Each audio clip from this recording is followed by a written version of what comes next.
Partneri juaj nuk iku, por çfarë bëri? Të shtyu derisa ti u lodhe vet. Nuk iku, sepse ikja do të kërkonte guxim, do të kërkonte përgjegjësi, do të kërkonte të pranonte që po, unë të lëndova, të përdora. Ai zgjodhi rrugën më të lehtë, të shty derisa ti të dorëzohesh vet. Psikologjikisht, kjo quhet shkëputje pasive agresive. Kjo sjellje ku personi nuk ikën, por ta bën qëndrimin ty të paturueshëm, fillon dal ngadal me pak mesazhe, me pak interes, me më pak afërsi, me më shumë heshtje, me shumë përkushtim në jetën e vet.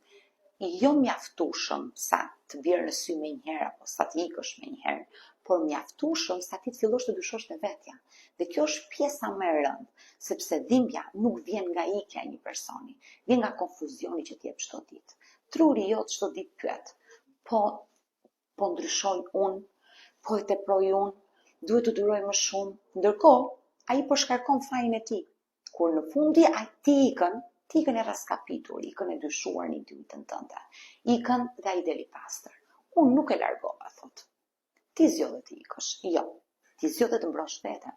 Pas një shtyrje të gjatë dhe të heshtur, a u largove sepse ti doje, apo u largove sepse të mësuan se si të ndihesh e padëshiruar. Kurrë mos prisni t'ju lënë. Largohuni sa po të kuptoni që po ju bëjnë të dyshoni në vlerën tuaj si njeri.